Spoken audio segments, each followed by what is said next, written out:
tatlong antas ng karunungan. Paano tayo tinuturuan ng Diyos na makita gaya niya? Noong una, inakala kong ang karunungan ay ang pagkakaroon ng lahat ng tamang sagot. Akala ko, sapat na ang maalala ang mga talata sa Biblia sa tamang oras o malaman agad kung anong dapat gawin kapag naging mahirap ang buhay. Pero dinala ako ng Diyos sa mga panahon kung kailan walang sagot ang nakatulong. Dumaan ako sa mga sandaling humingi ako ng linaw, ngunit katahimikan lang ang tugon niya. May mga pagkakataong ang akala kong kabiguan o kalituhan ang siyang tunay na humubog sa akin. Doon ko naintindihan, ang karunungan ay hindi tungkol sa pagsagot sa lahat ng problema. Ito'y tungkol sa pagkatutong tumingin sa buhay mula sa pananaw ng Diyos. Maaaring palagi kang nasa simbahan, kabisado ang mga talata tungkol sa karunungan, ngunit hindi mo pa rin makita ang tunay na gustong ipakita ng Diyos. Dahil ang karunungan ay hindi ibinibigay ng biglaan, ipinapakita ito ng Diyos dahan-dahan sa pamamagitan ng pagkabigo, ng kalituhan at ng mga sandaling pakiramdam mo'y iniwan ka. Pero ang totoo, tinuturuan ka niya kung paano tumingin gamit ang panloob na mata. Sa kalaunan, mapapansin mo kung paano ginagamit ng Diyos ang kaguluhan upang linawin ang iyong paningin. Paano niya hinahayaan ang katahimikan upang huminog ang puso mo. Ang karunungan ay hindi sumisigaw, ito'y bumubulong. Matatagpuan mo ito sa paraan ng pagtingin mo sa iba, sa kung paano mo hinaharap ang sakit at sa kung paanong natututo kang magtiwala sa oras ng Diyos, hindi sa sarili mong panahon. At ngayon, gusto kong samahan ka sa paglalakbay na ito upang tuklasin kung paano matiyagang pinalalago ng Diyos ang karunungan sa kanyang mga anak.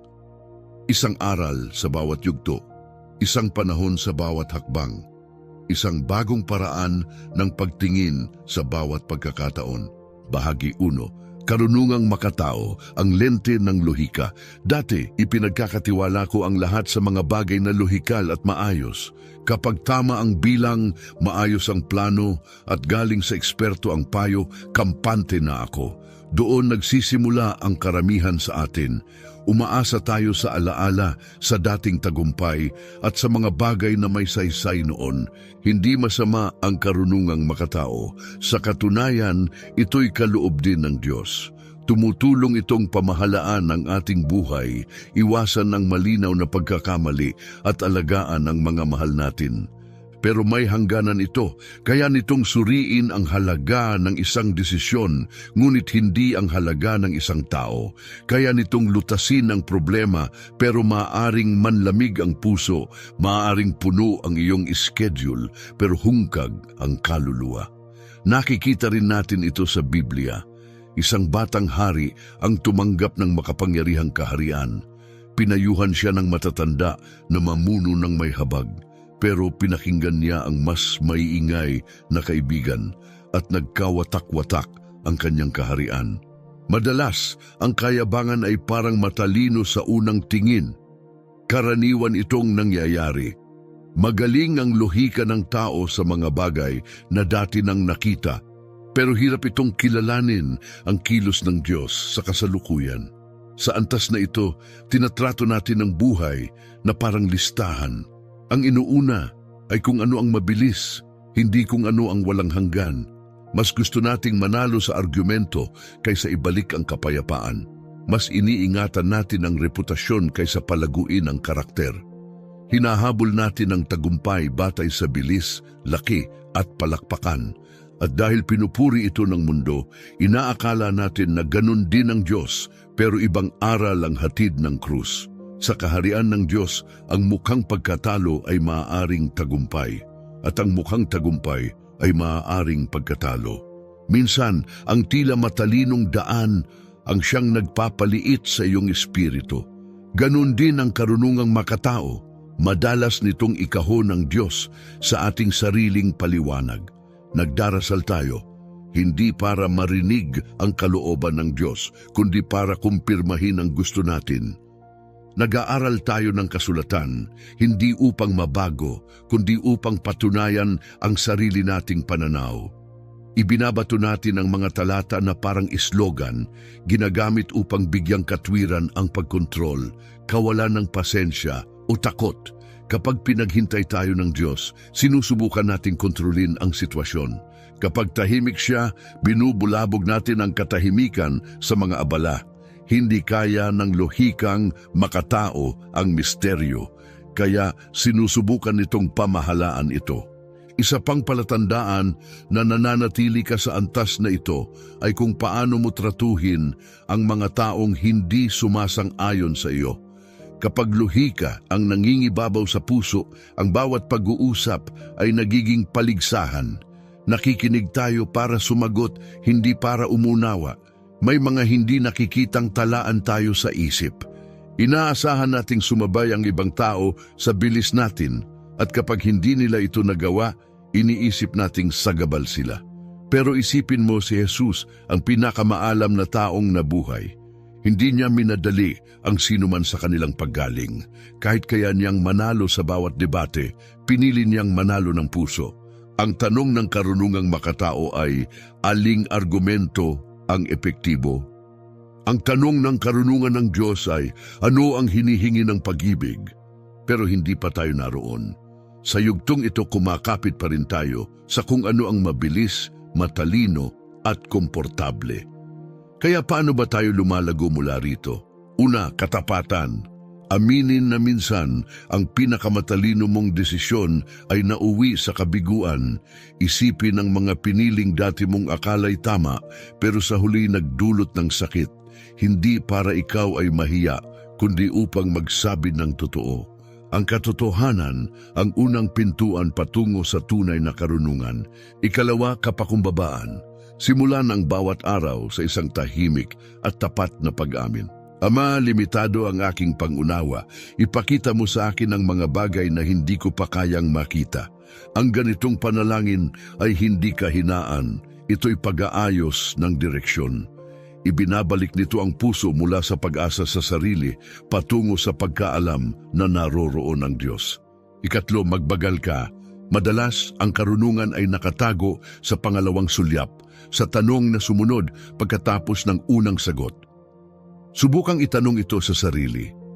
Alin sa mga pagpipiliang ito ang nagpapakita ng matatag na pananampalataya sa paglipas ng panahon? Aling desisyon ang nagbibigay ng karangalan kay Kristo sa pangmatagalan, hindi lang sa sandaling ito? Kung ikaw ay namumuno sa isang grupo, nag-aalaga ng anak o nasa kalagitnaan ng alitan, subukan mong gumawa ng maliit pero makapangyarihang pagbabago. Huwag lang itanong, ano ang pinakamabilis na solusyon dito? Sa halip, itanong mo, ano ang makabubuo sa pagkatao ng taong kasangkot dito? Panandalian lang ang mga problema, pero ang mga tao ay walang hanggan. Ang layunin ng karunungang makatao ay ayusin ang sitwasyon. Ang layunin ng karunungan ng Diyos ay hubugin ang puso. Ang isa'y nagpapakalma, ang isa na may tunay na nagpapabago. At tandaan mo ito, hindi nabigo ang Diyos dahil nagsimula ka sa luhika. Siya mismo ang nagbigay sa iyo ng isip, kakayahan, tagapayo at mga paraan ng pag-unawa. Gamitin mo ang mga ito ng tama. Maging tapat sa paggamit ng mga ito. Pero huwag mong kapitang mahigpit. Darating ang mga panahon na ang pinakalohikal na daan ay hindi ang daang may pananampalataya. May mga sandali ring ang mga tagubilin ay tila masyadong simple o masyadong tahimik para sundin. May mga yugto sa buhay na magwawakas ang iyong mga plano at tanging ang pastol lamang ang may alam kung saan dapat lumakad. Kapag nangyari ito, maaring hindi na sapat ang mga bagay na dati mong pinanghahawakan. Hindi dahil nagkulang sila, kundi dahil tinatawag ka ng Diyos na lumalim pa. Ang karunungang makatao ay unang antas lamang. Ito ang terasa, hindi ang puso ng tahanan. Ito ang kahon ng kagamitan, hindi ang plano ng Diyos. Igalang ito, ngunit huwag sambahin. Matuto rito, pero huwag ikahon ng Diyos dito. Kung napapansin mong kahit ang pinakamatalino mong mga desisyon ay hindi pa rin nagdudulot ng kapayapaan, huwag kang mawalan ng pag-asa.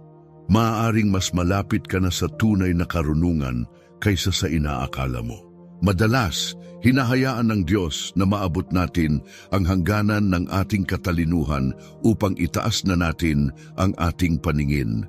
At kapag dumating ang sandaling iyon, matutuklasan mong ang susunod na antas ng karunungan ay hindi tungkol sa mas malalim na pag-iisip, kundi sa mas malinaw na pagtingin. Bahagi 2, karunungang espiritual, ang pagtingin sa pamamagitan ng pahayag. Bawat tagasunod ni Kristo ay umaabot sa puntong hindi na sapat ang lohika. Ginawa mo na ang tamang hakbang, sinunod mo ang bawat tagubilin.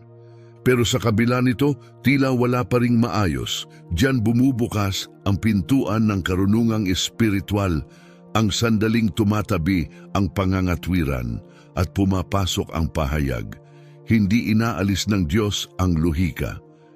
Pinalalawak niya ito hanggang sa hindi na ito kayang ikulong siya. Sa antas na ito, tinuturuan kanyang makita ang lampas sa nakasanayan, lampas sa patas, at lampas sa kagustuhang kontrolin ang lahat.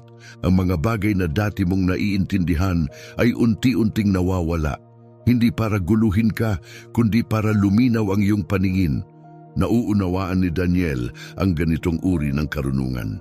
Isa siyang kabataang bihag sa isang dayuhang lupain sa gitna ng kayabangan ng katalinuhan ng Babylonia, isang lugar na puno ng siyentipiko, pantas at mahiko. Kaya nilang ipaliwanag ang lahat, ngunit hindi nila makita ang tunay na mahalaga. Nang hingin ng hari ang isang imposibleng bagay, sila'y nataranta. Pero si Daniel, hindi. Lumapit siya sa panalangin, hindi sa pagsusuri. Ang karunungan niya ay hindi mula sa mas maraming pag-aaral, kundi mula sa tahimik na sandali sa harap ng Diyos.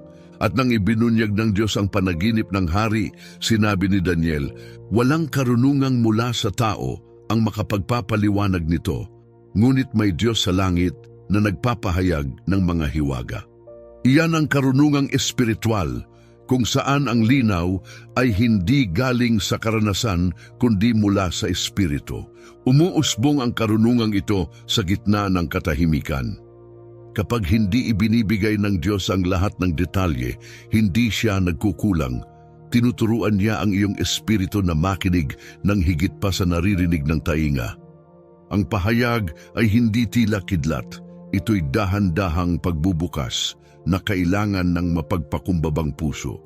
Hindi sumisigaw ang espiritu sa ibabaw ng iyong isipan. Bumubulong siya sa ilalim nito. Magsisimula mong mapansin ang kanyang kilos sa anyo ng kapayapaan, paninindigan at mga sandaling sakto sa panahon kahit hindi mo maipaliwanag kung bakit.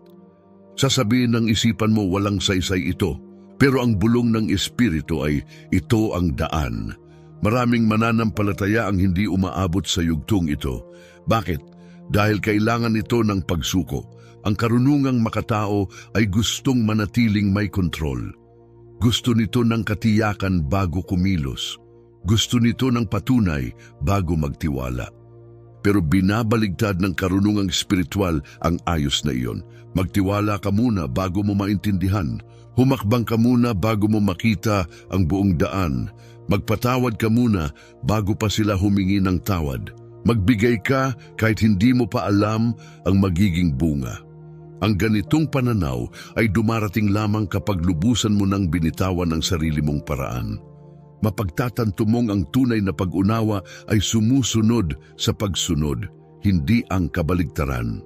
Binabago rin ng karunungang espiritual ang paraan ng pagtingin mo sa sakit. Ang karaniwang tanong ay, bakit hinayaan ng Diyos ito?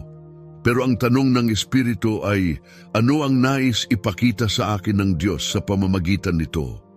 Ang sakit ay nagiging lente, hindi hadlang. Binalak ng mga kapatid ni Jose na saktan siya, pero ginamit iyon ng Diyos upang pagalingin ang isang buong bansa. Nawalan si Job ng lahat, pero natutunan niya ang mas malalim na pagkaunawa sa kapangyarihan ng Diyos.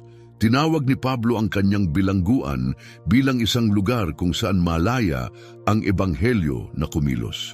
Ito ang pahayag. Itinitigil mo na ang pagsukat sa buhay base sa kaginhawaan at nagsisimula kang sukatin ito base sa kung paano ka nito binabago.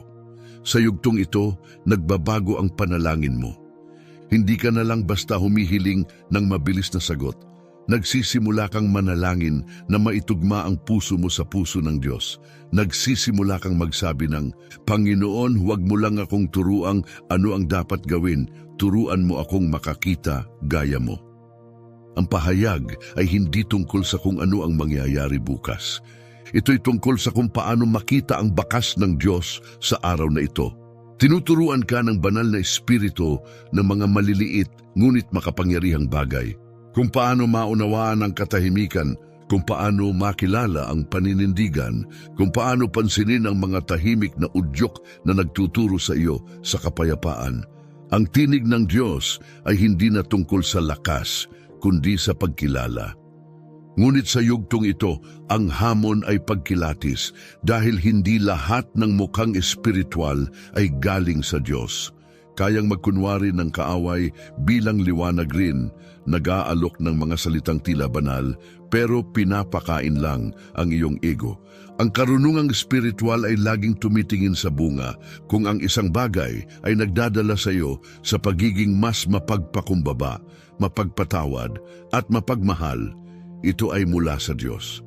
Ngunit kung ito'y nagdudulot ng pagkabalisa, kayabangan o pagkauhaw sa pansin, hindi ito mula sa Kanya.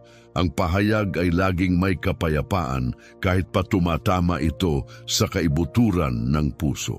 Ipinapakita ng liwanag ng Diyos ang mga tagong bagay, ngunit hindi upang ipahiya ka. Ito'y nagdadala ng paninindigan upang ikaw ay maibalik, hindi upang hatulan. Malalaman mong lumalago ka sa ganitong karunungan kapag mas kaunti ka ng reaksyon at mas maraming kapahingahan. Hindi ka na basta-basta gumagawa ng desisyon dahil sa takot. Pinipili mong makinig muna at unti-unting hinuhubog ng Espiritu Santo ang iyong pag-iisip sa pamamagitan ng pagtitiyaga.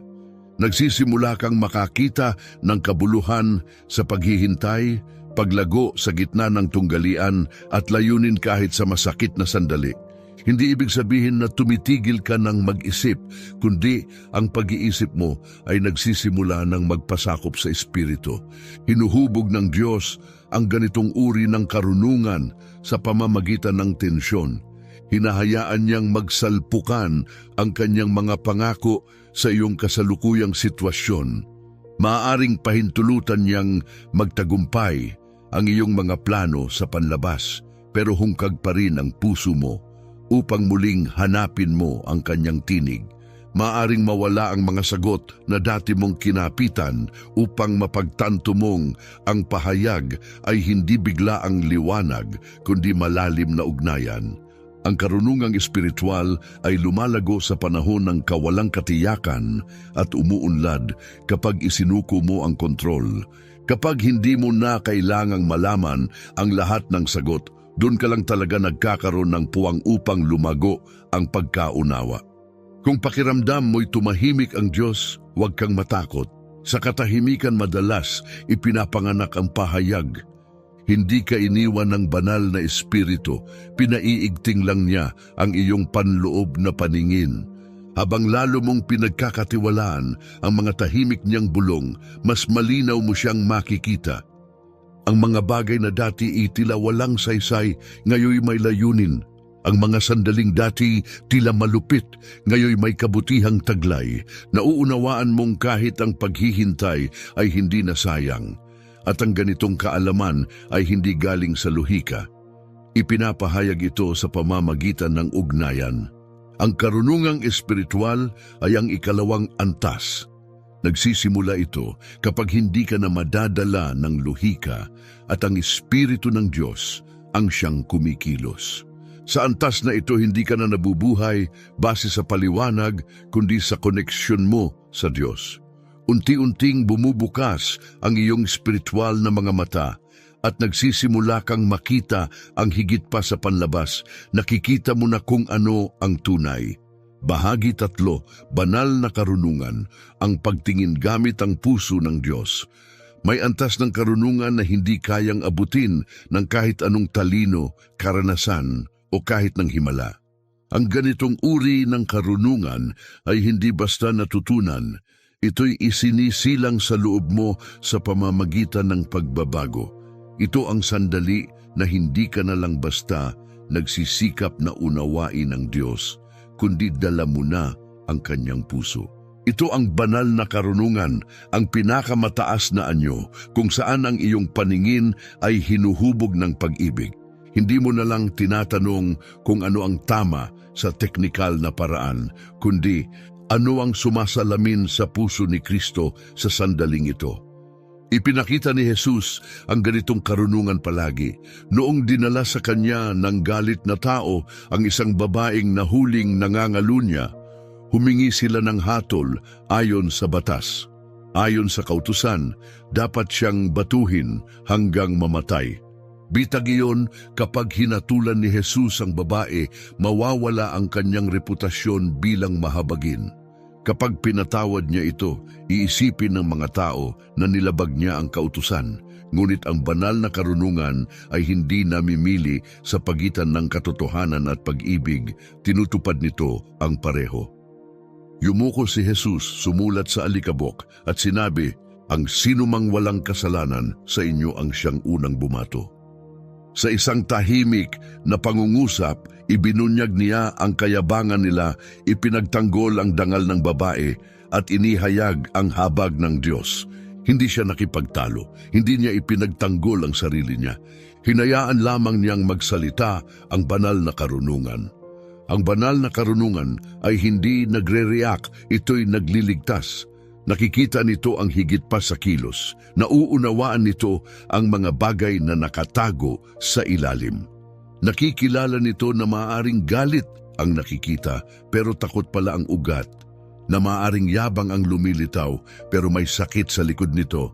Na maaaring ang pagsuway ay isa palang tahimik na panawagan ng paghilom. Habang lumalago sa iyo ang ganitong karunungan, nagsisimula kang tumingin sa mga tao gamit ang bagong paningin. Itinitigil mo ang paglalagay ng label sa kanila.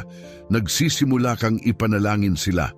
Nauunawaan mong ang taong nanakit sa iyo ay baka higit na nangangailangan ng habag kaysa ng parusa.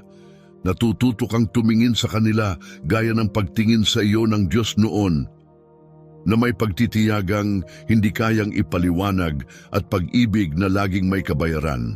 Sa antas na ito, nagsisimula ka ring makita ang sarili mong buhay sa ibang paraan. Ang dating akala mong pagkawala, ngayon nagmumukhang pagputol para sa mas mabuting bunga. Ang dating akala mong pagkaantala, ngayon nakikita mong disenyo pala ng Diyos. Binabago ng banal na karunungan kung paano mo binibigyang kahulugan ang tagumpay at kabiguan. Ang tagumpay ay ang pagsunod sa Diyos kahit walang pumapansin, kahit walang palakpakan. Ang kabiguan ay ang sandaling lalong inilalapit ka sa kanyang habag. Hindi mo na hinihiling sa Diyos na alisin ang mga mahihirap na taong nasa buhay mo. Ang hiling mo na ngayon ay, Panginoon, tulungan mo akong mahalin sila gaya ng pagmamahal mo sa kanila. Ang pagbabagong iyon ay bunga ng pagtingin gamit ang puso ng Diyos. Ang ganitong uri ng karunungan ay hindi tumutubo sa pusong mapagmataas. Ito ay sumisibol lamang sa pusong lubusang sumuko. Ang kayabangan ay gustong laging tama.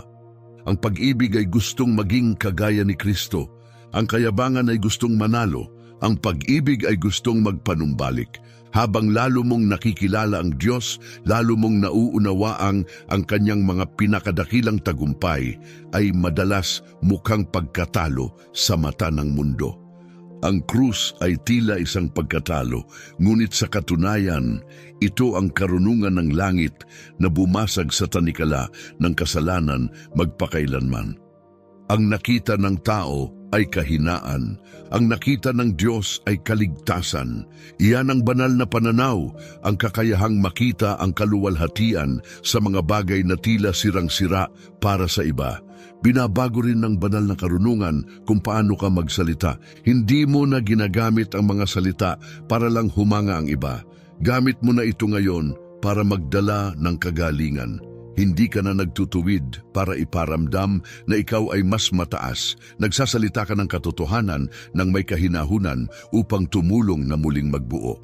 Mas mabagal ka na sa pagsasalita, mas mabilis sa pakikinig at mas maingat sa paggamit ng katotohanan, sapagkat ang katotohanang walang pag-ibig ay nakakasugat at ang pag-ibig na walang katotohanan ay unti-unting nawawala.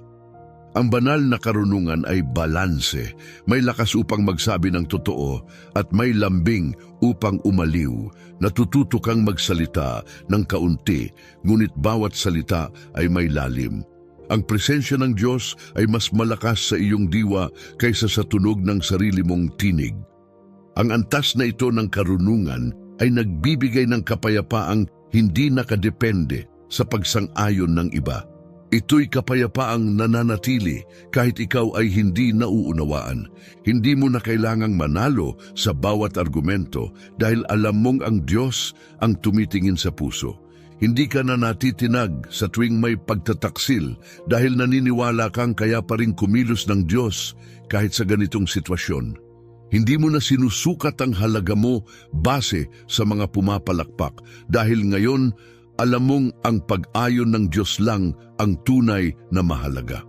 Nagsisimula kang makita ang lahat sa lente ng kawalang hanggan at binabago nito ang lahat.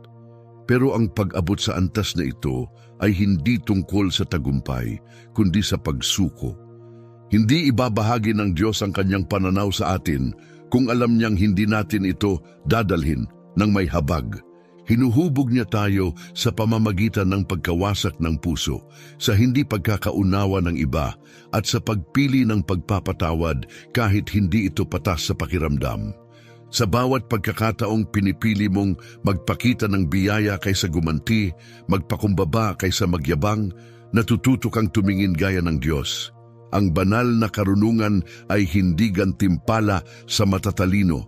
Ito ay regalo para sa mapagpakumbaba. Nang unang humiling si Solomon ng karunungan mula sa Diyos, ang nais niya ay upang mamuno ng tama. Pero pagkalipas ng maraming taon, matapos maranasan ang kayamanan, pagkabigo at pagsisisi, isinulat niya ang mga salitang ito. Walang kabuluhan ng lahat, maliban sa pagkatakot sa Diyos at pagsunod sa kanyang mga utos. Hindi iyon pagkalugmok, iyon ay linaw mula sa langit. Sa wakas, nakita niya na ang buhay ay may kabuluhan lamang kapag tiningnan mula sa puso ng Diyos, hindi mula sa ambisyon ng tao. Nagsisimula ang banal na karunungan sa sandaling umatras ang iyong ego. Kaya kung pagod ka na sa pagtatangkang maintindihan ng lahat, magpahinga ka. Hindi ka nilikha upang pagharian ang buhay.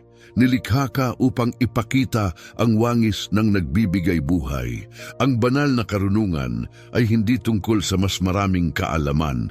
Ito'y tungkol sa pagiging mas katulad ni Jesus. At kapag narating mo ang puntong iyon, itinitigil mo na ang paghabol sa mga sagot. Nagsisimula kang mamuhay ayon sa kanyang pag-ibig.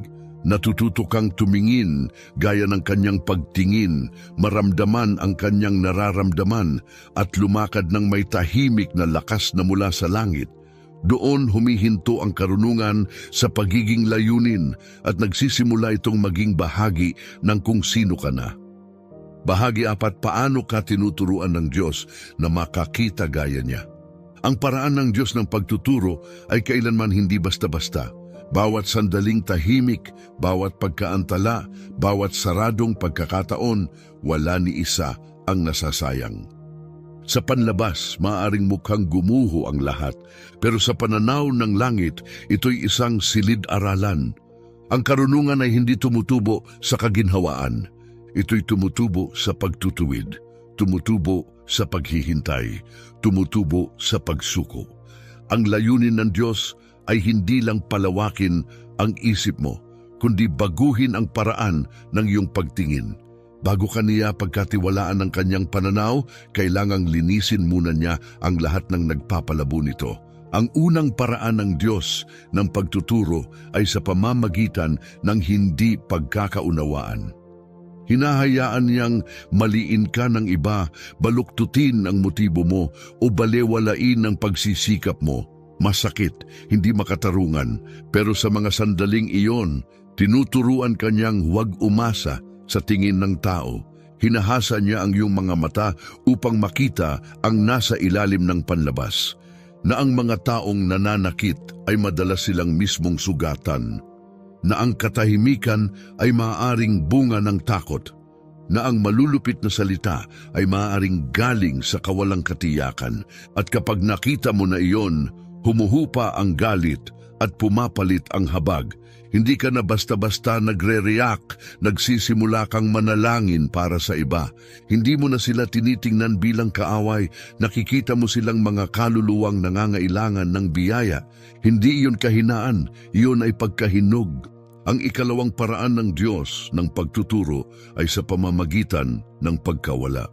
Tinatanggal niya ang mga bagay na inaasahan mo, hindi para saktan ka, kundi upang turuan kang tumingin sa ibang direksyon. Kapag bumagsak ang mga plano at may mga taong lumayo, unti-unting tumitingin ang mga mata mo sa Kanya. At sa sandaling iyon, matutuklasan mo siya ay sapat. Ang karunungang makatao ay nagtatanong, bakit ito nangyari? Ang pagsasanay ng Diyos ay nagtatanong, ano ang ipinapakita ng Diyos sa pamamagitan nito?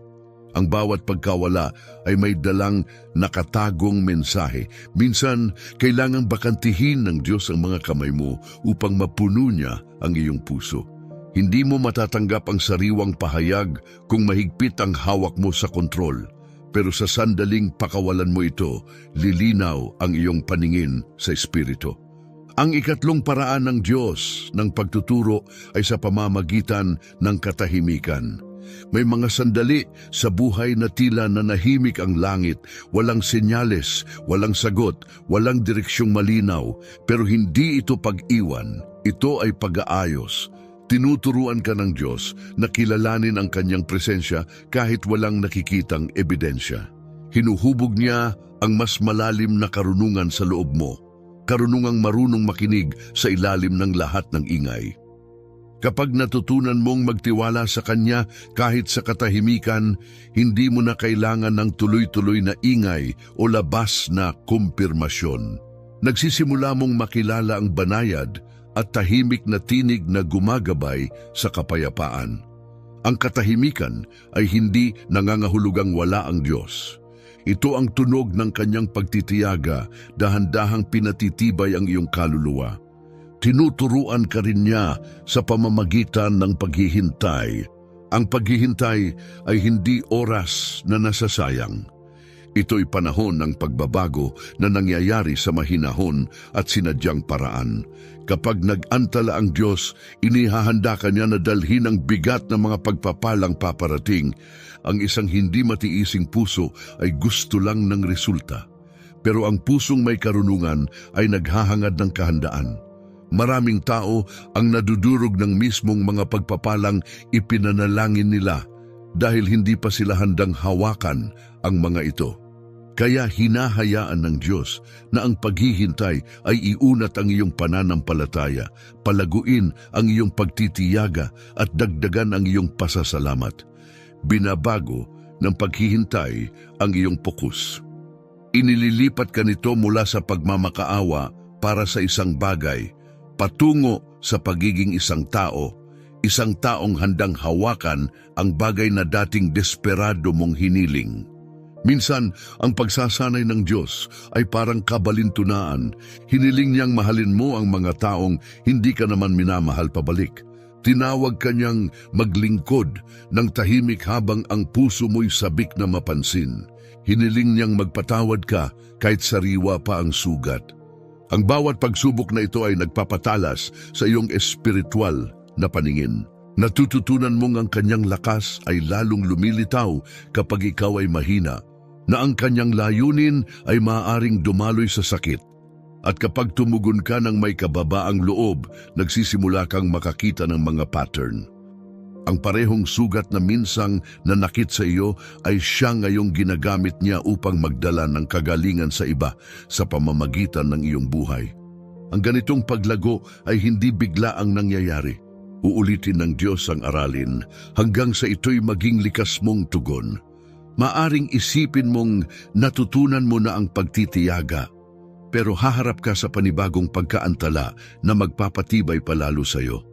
Maaring paniwalaan mong natutunan mo na ang pagpapatawad, pero haharap ka sa mas malalim na pagtataksil.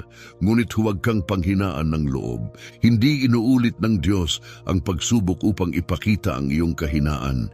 Inuulit niya ito upang maging bahagi ng iyong pagkatao ang aral. Bawat hamon ay naghahanda sa iyo upang makita ng mas malinaw. Kaya kung nasa gitna ka ng panahon ng kalituhan, tandaan mo ito.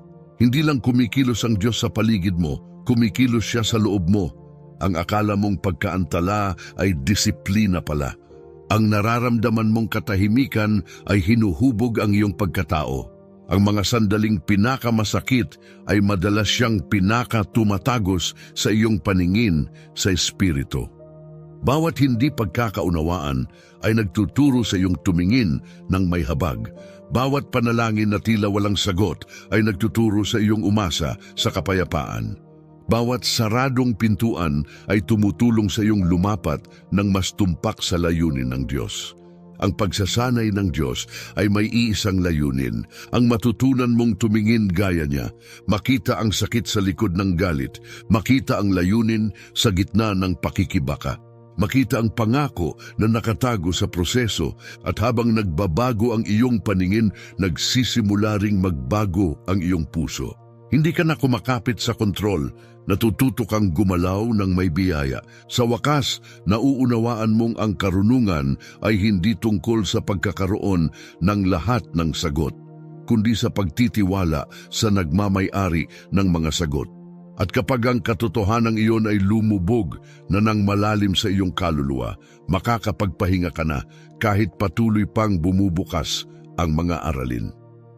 Bahagi 5, ang pamumuhay sa pinakamataas na antas ng karunungan. Kapag lumakad ka na sa pinakamataas na antas ng karunungan, nagbabago ang buong pananaw mo sa buhay. Hindi mo na kailangang patunayan ang sarili mo. Hindi mo na kailangang magmadaling ipaglaban ang iyong halaga o manalo sa bawat argumento.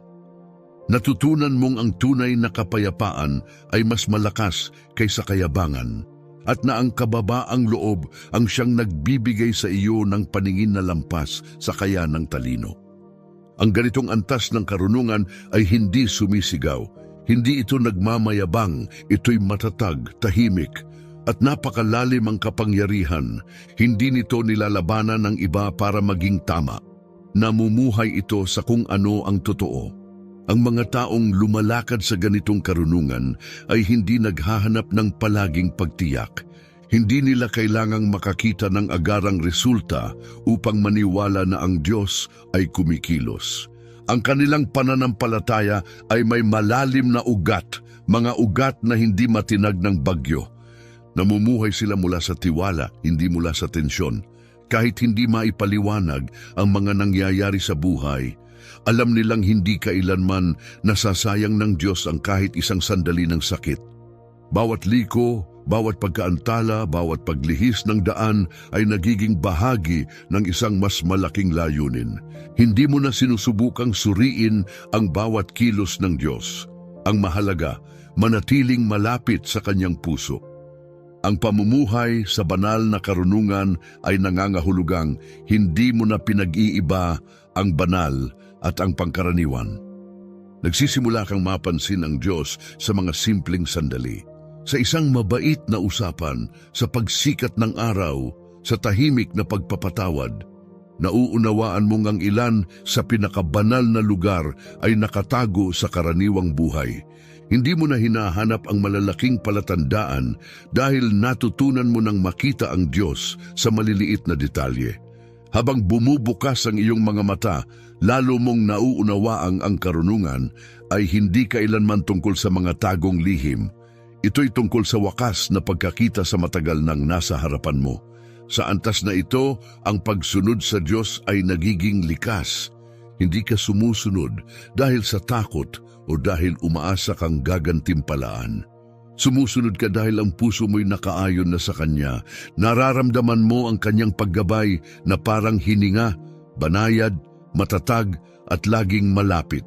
Mas mabilis kang magpatawad, mas malalim kang magmahal, mas bihira kang magreklamo. Nagsasalita ka ng buhay kahit ang mga tao sa paligid mo ay nagsasalita ng pagdududa. Nagdadala ka ng kapayapaan sa mga lugar na dati nagpapalumo sa iyo. Iyan ang itsura ng banal na karunungan, hindi isang tinig na sumisigaw sa entablado, kundi isang presensya na tahimik na pumupuno sa silid. Isa sa pinakamalinaw na palatandaan ng banal na karunungan ay ang pasasalamat. Kapag natutunan mong makita kung paano maingat na hinabi ng Diyos ang iyong buhay, maging ang mga masasakit na bahagi ay nagsisimulang magkaroon ng kahulugan. Lumingon ka sa nakaraan at nagpapasalamat para sa mga pintuang isinara niya, sa mga panalangin hindi niya sinagot, at sa mga panahong tila ikaw ay nabasag, pero sa totoo'y doon kanya binuo. Ang pasasalamat ang nagpapanatiling malambot ang puso mo, malinaw ang paningin mo, at magaan ang iyong espiritu. Ipinapaalala nito na ang karunungan ay hindi isang dulo.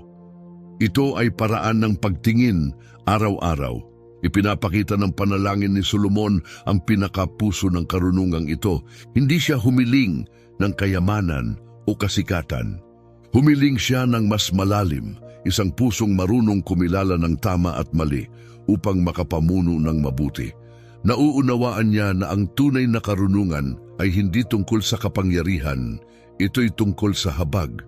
At kapag dala mo ang ganitong habag, nagsisimula kang maging kawangis ng siyang nagbigay nito.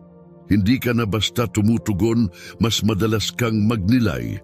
Hindi mo na hinahabol ang pansin, nagsisimula kang maging taong nagdadala ng kagalingan saan ka man mapunta.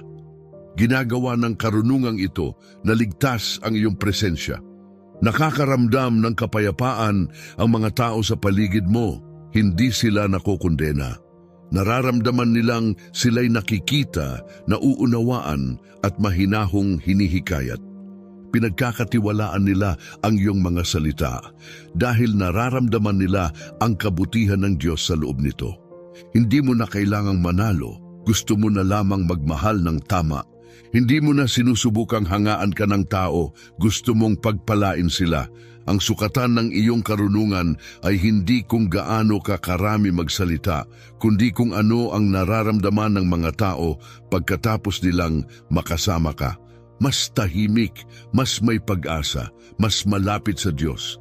Pero kahit sa antas na ito, hindi pa tapos ang paglalakbay. Hindi mo itinitigil ang pagkatuto, tinatanggal mo lang ang takot sa proseso. Nanatili kang bukas sa pagtuturo, mapagpakumbaba sa harap ng Diyos, laging handang tumanggap ng pagtutuwid at sabik na lumago. Nauunawaan mong ang karunungan ay hindi ginagawa kang mas mataas kaysa sa iba. Ginagawa kang mas mulat sa kung gaano mo kailangan pa rin ang Diyos. Iyan ang tunay na korona ng karunungan, ang kababaang loob. Kung minsan ay naitanong mo kung ano ang ibig sabihin ng makakita gaya ng Diyos, ganito ang itsura nito: ang maglakad sa buhay ng walang kapaitan, ang mahalin ang mga taong minsang nakasakit sa iyo, ang makapagpahinga kahit wala pang sagot, ang mapansin ang kagandahan sa mga lugar na itinuturing ng iba na sirang-sira. Iyan ang kalayaang hatid ng karunungan. Hindi ka nito inilalayo sa mga hamon ng buhay. Ginagabayan ka nitong tahakin ang buhay ng may biyaya. At doon ka nga mismo inaakay ng Diyos mula pa noong simula, sa pamamagitan ng lohika ng isipan, sa pamamagitan ng pahayag ng Espiritu, hanggang sa pananaw ng kanyang puso. Kapag narating mo na ito, itinitigil mo na ang paghahabol sa karunungan na para bang tropeyo itong kailangang makamit. Sa halip, nagiging bahagi na ito ng kung sino ka. Isang presensyang payapa, isang espiritong may pagkilatis, isang pusong puno ng kapayapaan. At sa bawat sitwasyon, kahit hindi ka magsalita ng marami, ang mismong buhay mo ang tahimik na nagsasabing ganito ang ibig sabihin ng makakita sa pamamagitan ng mga mata ng Diyos. Wakas, ang karunungan ay hindi isang hagdang aakyatin. Hindi ito isang ranggong kailangang maabot. Ito ay panghabang buhay na paglalakbay ng pagbabagong loob. Nagsisimula tayo sa pagkatutong tumingin sa pamamagitan ng lohika. Pagkatapos, lumalago tayo upang makakita sa pamamagitan ng pahayag. At sa huli, iniimbitahan tayong tumingin sa pamamagitan ng puso ng Diyos. Ang bawat yugto ay hindi gantimpala, kundi mas malalim na lugar para lumago. Ang karunungang makatao ay nagtuturo sa ating mag-isip. Ang karunungang espiritual ay nagtuturo sa ating makinig. Ang banal na karunungan ay umaakay sa atin na magmahal, at habang lalong lumalalim ang iyong pag-ibig, mas luminaw ang lahat. Kung lilingunin mo ang iyong buhay, mapapansin mo ito kung paano unti-unting hinuhubog ng Diyos ang iyong paningin, ang mga kabiguang nagpababa sa iyong loob, ang mga panahon ng paghihintay na sumubok sa iyong pasensya, ang mga pagpapatawad na inunat ang iyong puso. Wala ni isa ang nasayang. Ang mga iyon ay hindi basta mahihirap na yugto, kundi mga personal na aralin kung paano tumingin gaya niya. Sa bawat pagkakataong pinili mong magpakita ng biyaya kaysa kapaitan, pagtitiyaga kaysa kayabangan, habag kaysa paghuhusga, mas bumukas pa ang iyong mga mata. Ang karunungan ay hindi mag-aalis ng mga pagsubok sa buhay, pero tutulungan ka nitong makita ang mga ito ng may ibang pananaw. Tutulungan ka nitong makilala ang kamay ng Diyos sa mga bagay na dati tila walang saysay. Magdadala ito ng kapayapaan kung saan dati may pagkataranta. Magbibigay ito ng linaw kahit wala ka pang lahat ng sagot. At kapag nagsimula ka ng makakita, gaya ng Diyos, hindi mo na siya pinipilit na baguhin ang lahat sa paligid mo. Nagsisimula ka ng hilingin na baguhin niya ang lahat sa loob mo. Ang pinakamataas na anyo ng karunungan ay ang lumakad sa pag-ibig, upang makita ang mga tao hindi bilang problema, kundi bilang posibilidad. Hindi bilang banta, kundi bilang mga kaluluwang karapat-dapat iligtas. Upang tingnan ang mundo gamit ang parehong habag na minsang tumingin sa iyo. Iyan ang kahulugan ng pagdadala ng kaisipan ni Kristo. Na makita ang katarungan at habag na magkasamang lumalakad sa bawat sandali. Kaya nasaan ka man sa paglalakbay na ito, manatiling bukas, manatiling malambot. Hayaan mong hubugin ng bawat panahon ang iyong puso sa halip na patigasin ito. Hanapin ang Diyos sa katahimikan, sa mga hindi napapansin, sa mga hindi inaasahan. At kapag tila malabo ang takbo ng buhay, tandaan mo ito, hindi ka lang binibigyan ng Diyos ng karunungan. Ibinibigay niya sa iyo ang kanyang paningin. Idalangin mo sa kanya araw-araw. Panginoon, buksan mo ang aking mga mata upang makita gaya ng iyong pagtingin. Sapagkat kapag nangyari iyon, mapagtatanto mong hindi kailanman malayo ang karunungan. Ito pala ay ang Diyos, tahimik ngunit tapat na hinuhubog ang iyong paningin hanggang sa ang iyong puso ay maging larawan ng Kanya. Tao sa paligid mo ay nagsasalita ng pagdududa. Nagdadala ka ng kapayapaan sa mga lugar na dati nagpapalumo sa iyo. Iyan ang itsura ng banal na karunungan, hindi isang tinig na sumisigaw sa entablado, kundi isang presensya na tahimik na pumupuno sa silid. Isa sa pinakamalinaw na palatandaan ng banal na karunungan ay ang pasasalamat. Kapag natutunan mong makita kung paano maingat na hinabi ng Diyos ang iyong buhay, maging ang mga masasakit na bahagi ay nagsisimulang magkaroon ng kahulugan. Lumingon ka sa nakaraan at nagpapasalamat para sa mga pintuang isinara niya, sa mga panalangin hindi niya sinagot, at sa mga panahong tila ikaw ay nabasag, pero sa totoo'y doon kanya binuo. Ang pasasalamat ang nagpapanatiling malambot ang puso mo, malinaw ang paningin mo, at magaan ang iyong espiritu. Ipinapaalala nito na ang karunungan ay hindi isang dulo. Ito ay paraan ng pagtingin araw-araw. Ipinapakita ng panalangin ni Solomon ang pinakapuso ng karunungang ito. Hindi siya humiling ng kayamanan o kasikatan. Humiling siya ng mas malalim, isang pusong marunong kumilala ng tama at mali upang makapamuno ng mabuti. Nauunawaan niya na ang tunay na karunungan ay hindi tungkol sa kapangyarihan, ito'y tungkol sa habag. At kapag dala mo ang ganitong habag, nagsisimula kang maging kawangis ng siyang nagbigay nito. Hindi ka na basta tumutugon, mas madalas kang magnilay. Hindi mo na hinahabol ang pansin, nagsisimula kang maging taong nagdadala ng kagalingan saan ka man mapunta. Ginagawa ng karunungang ito na ligtas ang iyong presensya. Nakakaramdam ng kapayapaan ang mga tao sa paligid mo, hindi sila nakokondena. Nararamdaman nilang sila'y nakikita, nauunawaan at mahinahong hinihikayat. Pinagkakatiwalaan nila ang iyong mga salita dahil nararamdaman nila ang kabutihan ng Diyos sa loob nito. Hindi mo na kailangang manalo, gusto mo na lamang magmahal ng tama. Hindi mo na sinusubukang hangaan ka ng tao, gusto mong pagpalain